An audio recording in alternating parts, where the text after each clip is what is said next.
যে তোমার মা কিছু বলে না, এবং তারপর সে কি বললো তারপর সে কি বললো শোনো, আপনাকে একটা কথা বলি মাইন্ড না করলে, তখন সে আমাকে উত্তরে বললো আমার মা প্রায় আপনার বয়সী। প্রেমের ক্ষেত্রে কোন বয়সী ছেলেদেরকে বেশি পছন্দ করেন, কম বয়সী নাকি বেশি বয়সী? বয়স আমার জন্য একদমই ডাজন্ট ম্যাটার। আমার ক্ষেত্রে হচ্ছে আন্ডারস্ট্যান্ডিং থাকতে হবে, মেন্টাল হাইট কিছুটা আমার মতো হতেই হবে, কথা বলে শান্তি পেতে হবে, কনভারসেশনে আমাকে বুঝতে হবে। ইম্যাচিউর হলে খুব প্রবলেম, ইম্যাচিউরিটির মধ্যে আমি নাই। অনেস্টি লয়ালটি থাকতেই হবে। মাশাআল্লাহ। কিন্তু সেক্ষেত্রে ধরেন আপনার বয়ফ্রেন্ড আপনাকে খুব আদর করছে বা খুব ভালো, কিন্তু তার হাতে পয়সা টাকা নাই, তারপর হচ্ছে একটু বয়স্ক আর কি, একটু মোটা, টাকাও নাই, বয়স্ক, টাক কেন? কেন মানে আপনি একটু আগে বলছেন আন্ডারস্ট্যান্ডিং ভালো হলেই সবকিছু। তার সাথে আপনার আন্ডারস্ট্যান্ডিং ভালো, আপনাকে খুব আদর করছে, খুব মেন্টাল পিস দিচ্ছে, কিন্তু একটু টাকই, লোকটা একটু টাক, মেনে নেবেন না আপনি? এত কিছু আমি স্যাক্রিফাইস কেন করব? একে তো বয়স বেশি, তারপরে আবার কি টাকা পয়সাও নাই। তো টাকা পয়সা রাখতে হবে, আপনার তো আছে অনেক বাড়ি গাড়ি, টাকা পয়সা। এই শোনো, একটা কথা আছে না, কি জানো বলো তো, আগে দর্শনধারী পরে গুণ বিচারি। হ্যাঁ, আমার পাশে তাকে তো শুট করতে হবে, তার মানে লম্বা হতে হবে, আর আকর্ষণীয় যদি হয় তাহলে ঠিক আছে। সালমান খানের মতো নাকি বাংলাদেশি সোহেল তাজের মতো? সোহেল তাজকে আমার ভালো লাগে। আমার ফেসবুকে মাঝে মাঝে ওনার কি যেন সব চলে আসে, জিম টিম করেন। হ্যাঁ, আপনি কি দীর্ঘস্থায়ী রিলেশনশিপ প্রেফার করেন? হ্যাঁ, যদি চার্ম থাকে তাহলে ক্ষণস্থায়ী বেটার। এই বয়সে এসে আমি স্ট্রেস নিব না, সেই জন্য বললাম যতদিন চার্ম থাকবে, এনজয়মেন্ট থাকবে, ততদিন ভালো। দীর্ঘস্থায়ী রিলেশনশিপে আমার ক্ষেত্রে যেটা হয়েছে, প্রবলেম হয়েছে, তো এই জন্য আমি দীর্ঘস্থায়ী কম প্রেফার করি। কিন্তু যদি আসলে ম্যাচ হয়ে যায় তাহলে দীর্ঘস্থায়ী হলেও কোনো অসুবিধা নেই। আপনি ভাত খান না প্রায় 13 বছর? না সমৃদ্ধি, তুমিও ভুল করছো। আমি ভাত খেতাম না 12 বছর, 2007 থেকে 2012, আর 2014 থেকে এখন আমি অবল্যাক্ট ভেজিটেরিয়ান।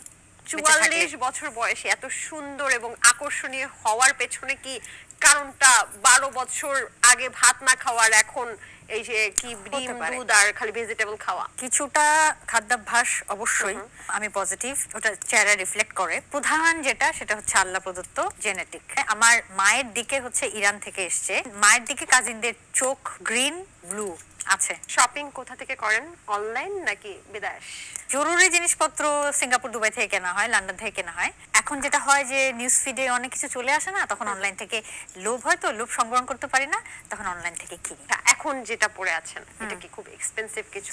এটা ওয়াসাবি থেকে কেনা, ওয়াসাবির কাপড় একটু এক্সপেন্সিভ হয়, এটা হবে 12,000 মতো। লেগিংটা হচ্ছে মার্কস এন্ড স্পেন্সারের, লন্ডন থেকে কেনা।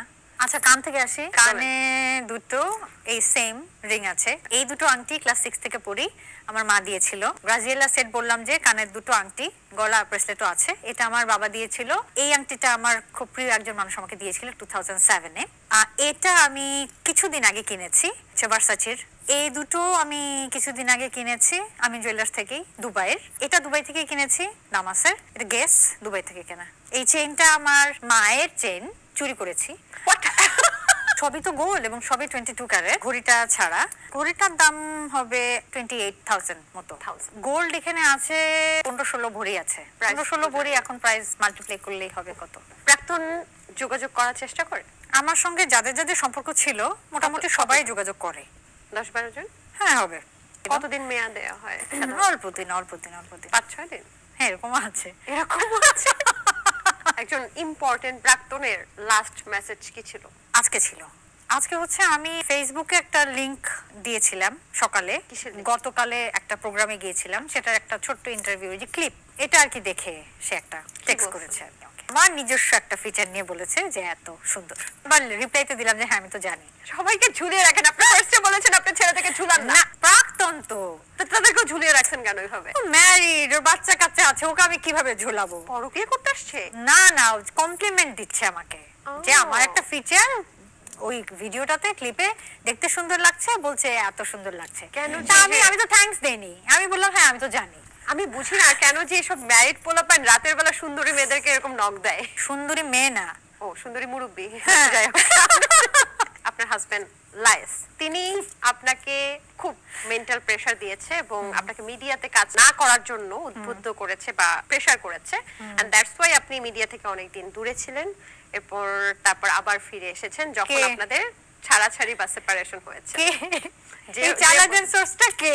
এটা ওয়ান কাইন্ড অফ চালা দিছে। তাকেই জিজ্ঞেস করো, এটা কি সত্যি? তাকেই জিজ্ঞেস করো, আপনি কি তার কারণে সে তো ডিপ্রেশন সব জানে মনে হচ্ছে। এটা কি আসলে হয়েছে? আপনি কি আপনার পরিবারের জন্যই আসলে ছেড়েছিলেন মিডিয়াটা? মানে যে কারণে আমি এখানে বসা, কুসুম শিকদার অভিনয় শিল্পী, মূলত সেটা সম্পূর্ণ আমার পরিবারের জন্য। সো আমার পরিবার আমাকে কাজে বাধা দেওয়া অ্যাবসার্ড।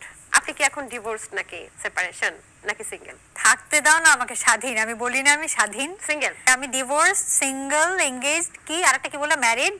আমি স্বাধীন। স্বাধীন Okay. থাকা সবচেয়ে ইম্পর্টেন্ট সমৃদ্ধি। তুমি রিলেশনশিপে থাকো আর ম্যারিড থাকো, এঙ্গেজ থাকো, ফিয়ান্সে থাকো, যাই হোক, পয়েন্ট ইজ তুমি স্বাধীন কি না। কুসুম শিকদার কি বাসার কাজ পারে? ধরেন মশারি টাঙানো, হাড়ি পাতিল মাজা, ঘর মোছা। আমি মশারি টানাই না, আমার মশারি টানানো একদম পছন্দ না, আমার দম বন্ধ হয়ে যায়। তাছাড়া আমি ঘরের কাজ সব করি, হাড়ি পাতিল ধোয়া, কাপড় ধোয়া, নিজের জুতা পরিষ্কার করা, ঘর মোছা। সবই আমি নিজে করি। কুসুম শিকদার যার পরিচয় এতগুলো, কিন্তু অনেক কম কাজ করে, বেছে বেছে কাজ করে, মাঝখানে আবার লাপাত্তা হয়ে যায়, লাপাত্তা লেডিসের মতো।